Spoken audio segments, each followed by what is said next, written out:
Hello বন্ধুরা, সবাই কেমন আছো? আশা করি সবাই খুব খুব ভালো আছো। আমিও ভালো আছি। সবাইকে জানাই শুভ দুপুরে শুভেচ্ছা এবং অনেক অনেক ভালোবাসা বন্ধুরা।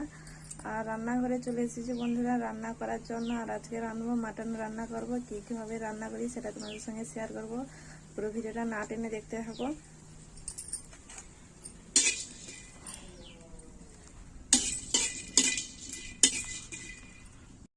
মাটনটা রান্না করার জন্য এই যে আলু ভাজছি, বড় বড় করে আলু কেটেছি। এটাকে আলু ভাজছি, লাল লাল করে ভাজবো। এইখানটা মাটনটা ম্যারিনেট করে রেখে দিয়েছি। এখানটা ম্যারিনেট করার জন্য টক দই, হলুদ, নুন আর সরিষার তেল ব্যবহার করেছি। এটাকে ম্যারিনেট করতে 8 ঘন্টা রাখতে হবে। এখানটা দেখতে পাচ্ছি পেঁয়াজ, আদা, রসুন, আর এখানটা আছে ধনে পাতা, আর এখানটা আছে টমেটো কাটা আছে, দেখতে পাচ্ছ। সব কিছু কাটাকুটি করে নিয়েছি।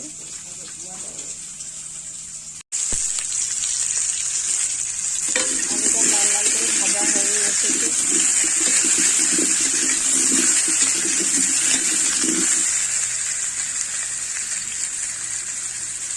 বন্ধুরা মটনটা রান্না করব, তার জন্য তেলটা দেখো সরিষা তেল দিয়ে রান্না করব, তার জন্য তেলটা দিয়ে দিয়েছি। তো তেলটা গরমও হয়ে গেছে।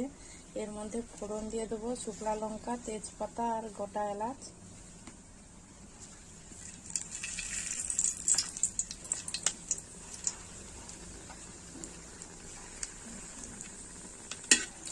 ফোড়নটা দিয়ে দিলাম আর এর মধ্যে দিয়ে দেবো রসুন বাটা।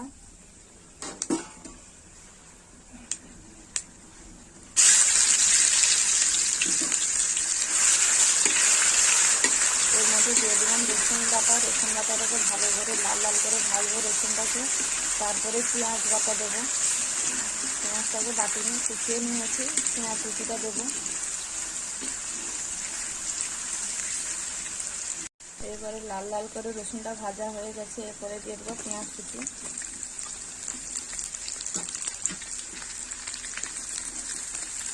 এরপরে এটাকে ভালো করে পেঁয়াজটাকে লাল লাল করে ভেজে নেব। পেঁয়াজটাকে ভালো করে লাল লাল করে ভাজা ভাজা করে নেব। তারপরে আদা বাটাটা দেবো। আগে থেকে আদা বাটাটা দিয়ে দিলে পিঠটা লাগে, নাকি পিঠে ভিতরে ভাত চলে আসে আর কি।